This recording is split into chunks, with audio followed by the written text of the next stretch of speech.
अस्सलाम वालेकुम स्टूडेंट। आज का हमारा नया टॉपिक है साइटोप्लाज्म प्लस साइटोस्केलेटन। सबसे पहले साइटोप्लाज्म के बारे में पढ़ते हैं। साइटोप्लाज्म और प्रोटोप्लाज्म और साइटोसोल ये तीन मिलते जुलते टर्म्स हैं जो कि साइटोलॉजी में बार बार इस्तेमाल हो रहे हैं और बच्चे इसमें बड़े कंफ्यूजन के शिकार होते हैं कि साइटोप्लाज्म क्या है, प्रोटोप्लाज्म क्या है और इसी तरह साइटोसोल क्या है। चलो चलते हैं। सबसे पहले यह है साइटोप्लाज्म। साइटोप्लाज्म सेल का कौन सा पार्ट है? फ्रैक्शन ऑफ प्रोटोप्लाज्म यानी प्रोटोप्लाज्म का हिस्सा है। यानी हमें सबसे पहले प्रोटोप्लाज्म के बारे में पता होना चाहिए कि प्रोटोप्लाज्म क्या है। साइटोप्लाज्म तो प्रोटोप्लाज्म का हिस्सा है। तो यहाँ पे देखिए एक सेल है मेरे पास, मैंने इस सेल को इस तरह काट करके आपके सामने पेश किया हुआ है। इस सेल को जरा देखिए, सेल को देखते हुए सेल के अंदर जो पड़ी हुई चीजें हैं आपको वाज़ेह तौर नजर आ रहा है। सेल के अंदर बहुत सी चीजें हैं जैसे कि न्यूक्लियस बिल्कुल सेंटर में पाया जाता है एनिमल सेल के, और mitochondria, Golgi bodies, endoplasmic reticulum, chloroplast और भी बहुत से ऑर्गेनिज्म के। बहरहाल आज का हमारा टॉपिक है साइटोप्लाज्म। बाकी चीजों की तरफ हम नहीं जाएंगे, साइटोप्लाज्म के बारे में पढ़ेंगे। न्यूक्लियस से बाहर ये प्लाज्मा मेम्ब्रेन है। प्लाज्मा मेम्ब्रेन से अंदर, न्यूक्लियस से बाहर, समझ लें यहाँ से यहाँ तक इस एरिया को क्या कहते हैं? साइटोप्लाज्म कहते हैं। इस एरिया में जितनी भी चीजें रहती हैं इसको साइटोप्लाज्म कहते हैं। और इसी तरह दूसरा हमारा टर्म्स है प्रोटोप्लाज्म। प्रोटोप्लाज्म क्या है? ये तो साइटोप्लाज्म है। प्रोटोप्लाज्म से मुराद साइटोप्लाज्म प्लस न्यूक्लियस दोनों को मिला के तब इसको प्रोटोप्लाज्म कहते हैं। यानी ये वाला एरिया और न्यूक्लियस साथ मिला के दोनों को प्रोटोप्लाज्म कहते हैं। या तो बात क्लियर हुआ। इसके बाद एक और टर्म्स है जिसको कहते हैं साइटोसोल। तो साइटोसोल क्या है? साइटोसोल साइटोप्लाज्म का यहाँ पे जो लिक्विड पार्ट है उसको साइटोसोल कहते हैं।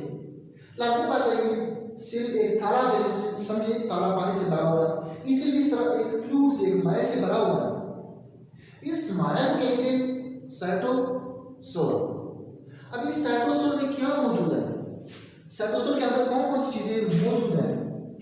देखिए साइटोसोल के अंदर ऑर्गेनिक कंपाउंड मौजूद है जैसे कि प्रोटीन्स और कार्बोहाइड्रेट्स। प्रोटीन कितने परसेंट है? प्रोटीन 40 से लेके 60% साइटोसोल के अंदर मौजूद है। कार्बोहाइड्रेट 12 से लेके 14% तक एक सेल की साइटोसोल के अंदर यानी साइटोप्लाज्म के अंदर मौजूद है। लिपिड 12 से 14%। न्यूक्लिक एसिड जिसने हमारे बॉडी के अंदर डीएनए और आरएनए बनाया हुआ है। हार्मोन्स जिसमें मुख्य किस्म के हार्मोन्स भी पाए जाते हैं, खासकर प्लांट के सेल्स में ग्रोथ हार्मोन्स पाए जाते हैं। और इसी तरह सेल के अंदर विटामिन भी पाए जाते हैं, NAD, FAD, NADP and coenzymes. ये एक कोएंजाइम के तौर पर काम करते हैं। ये जो विटामिन है सेल के अंदर पाए जाते हैं, लाजमी बात है साइटोप्लाज्म के अंदर मुख्तलिफ किस्म के केमिकल रिएक्शन हो रहे हैं जैसे कि ग्लाइकोलाइसिस और भी मुख्तलिफ केमिकल रिएक्शन हो रहा है। अब ये केमिकल रिएक्शंस के लिए तो एंजाइम दरकार है और एंजाइम जो काम करते हैं, कुछ ऐसे एंजाइम्स होते हैं जो एक्टिव होने के लिए इसके लिए कोफैक्टर या कोएंजाइम चाहिए होते हैं। तो यहाँ पे जो ये विटामिन है ये वर्क एज अ कोएंजाइम्स के तौर पे काम करते हैं। इसी तरह साइटोप्लाज्म की फंक्शन के बारे में अगर देखें तो इसका फंक्शन क्या है? इसका एक फंक्शन तो ये है स्टोर हाउस। स्टोर हाउस की बात यानी ऐसी जगह जहां पे चीजें स्टोर होती है। यहाँ पे खुराक, ग्लूकोज, ग्लाइकोजन, मुख्तलिफ किस्म की खुराक, मुख्तलिफ किस्म की चीजें स्टोर होते हैं, इसलिए इसको स्टोर हाउस कहते हैं। साइड बात में मेटाबॉलिक एक्टिविटीज और यहाँ पे बहुत सी मेटाबॉलिक एक्टिविटीज हो रहा है। एनाबॉलिज्म भी हो रहा है, केटाबॉलिज्म भी हो रहा है, यानी चीजें बन भी रहा है, टूट भी रहे हैं। और इसी तरह maintain the cell shape. Cytoplasm ने सेल को एक प्रॉपर शेप दिया है। देखिए एक प्लाज्मा में बरेना है, एक तेला है, तेला अंदर से भरा हुआ है। जब वो तेला भर जाएगा तो एक मखसूस शक्ल इख्तियार कर लेगा। अगर इसके अंदर साइटोप्लाज्म के अंदर साइटोसोल यानी ये माया न हो तो ये कैसा शक्ल उसका होगा? ये गुब्बारे से हवा निकाल इसका कोई शक्ल रह जाएगी। तो इसने इसको एक प्रॉपर शक्ल दिया हुआ। इसी तरह साइटोप्लाज्म यानी साइटोसोल के अंदर कुछ और चीजें भी मौजूद है, यानी मैक्रो एलिमेंट्स भी मौजूद है, जैसे कि कार्बन। लाजमी बात जब चीजें बन रहे हैं तो कार्बन नाइट्रोजन ऑक्सीजन मिला के ग्लूकोज बनते हैं और चीजें बनते हैं। तो सेल के अंदर माइक्रो एलिमेंट में कार्बन है, हाइड्रोजन है, ऑक्सीजन है, नाइट्रोजन है, कैल्शियम है, मैग्नीशियम है, आयरन है, क्लोरीन है, पोटेशियम है, आयोडीन है, फास्फोरस है, फास्फेट, यानी इस तरह मुख्तलिफ किस्म के माइक्रो एलिमेंट्स में पाए जाते हैं जो कि बहुत जरूरी हैं मुख्तलिफ प्रोडक्ट तैयार करने के लिए। ये चीजें बहुत लाजमी है। जैसे कि अगर देखा जाए मैग्नीशियम जो क्लोरोफिल बना हुआ है, क्लोरोफिल में मैग्नीशियम की अहम किरदार है, इसके बगैर बन नहीं सकता है। इसी तरह नाइट्रोजन देखिए, जितने भी हमारे प्रोटीन्स बने हुए हैं उसमें नाइट्रोजन मौजूद है। न्यूक्लिक एसिड देखिए उसमें नाइट्रोजन मौजूद है।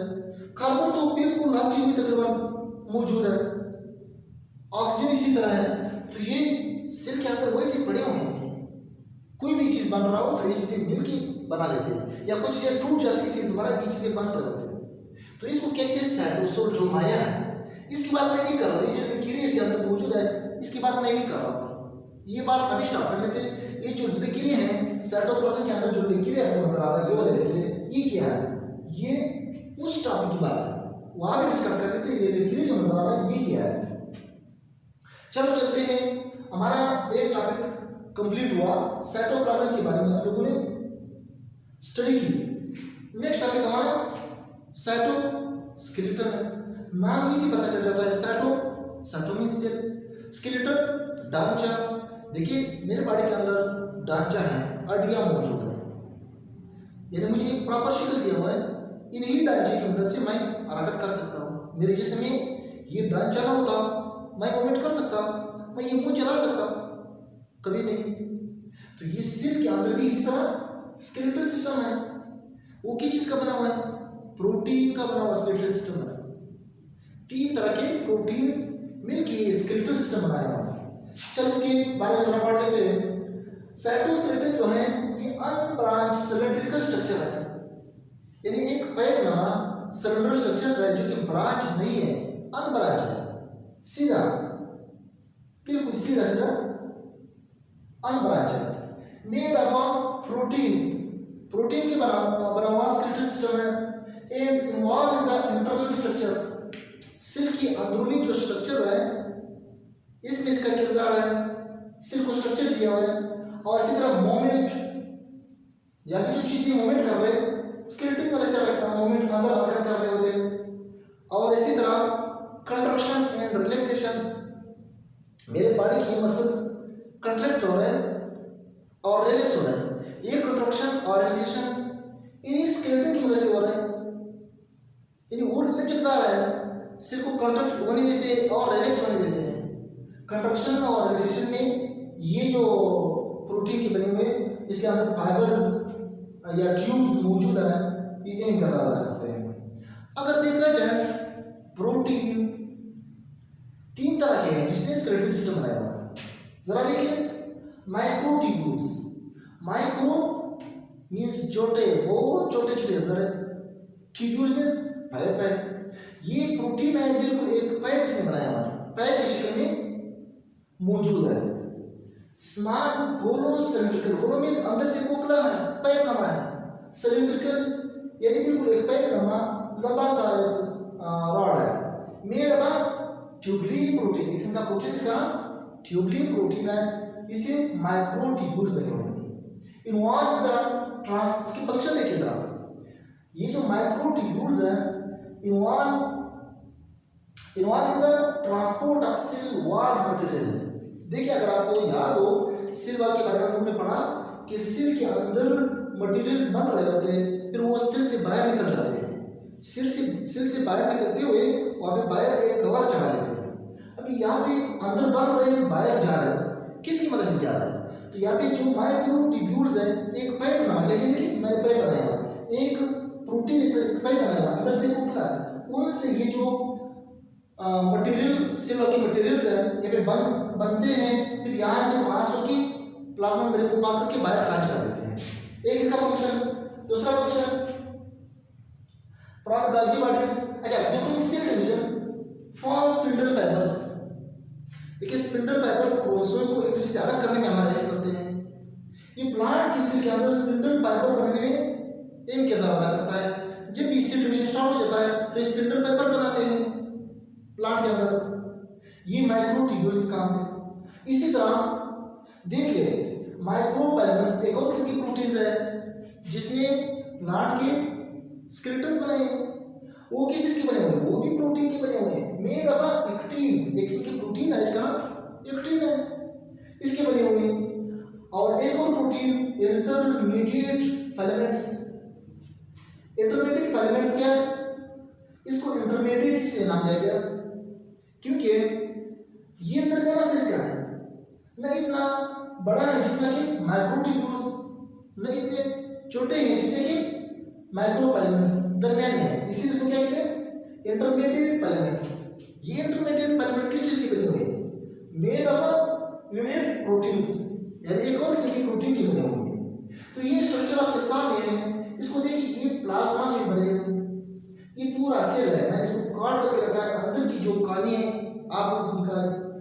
ये जो फाइबर नुमा स्ट्रक्चर्स आपको नजर आ रहे हैं, ये फाइबर नुमा स्ट्रक्चर्स कुछ जो है ना अंदर से कोकले पाइप बना होते हैं, जो पाइप बना होते हैं उसको क्या कहते हैं? इसको माइक्रोट्यूब्यूल्स कहते हैं। जो दरमियाना साइज की उसको क्या कहते हैं? इंटरमीडिएट फिलामेंट्स, जो बहुत हल्के से पतले से नरम से इस तरह के धागे मौजूद है, उसको क्या कहते हैं? उसको कहते हैं माइक्रोफिलामेंट्स। यहाँ तक हमारा जो टॉपिक था साइटोस्केलेटन के बारे में कंप्लीट हो गया। तो इंशाल्लाह एक नए टॉपिक के साथ फिर इंशाल्लाह मिलेंगे। दुआ में याद रखना। अल्लाह हाफिज़।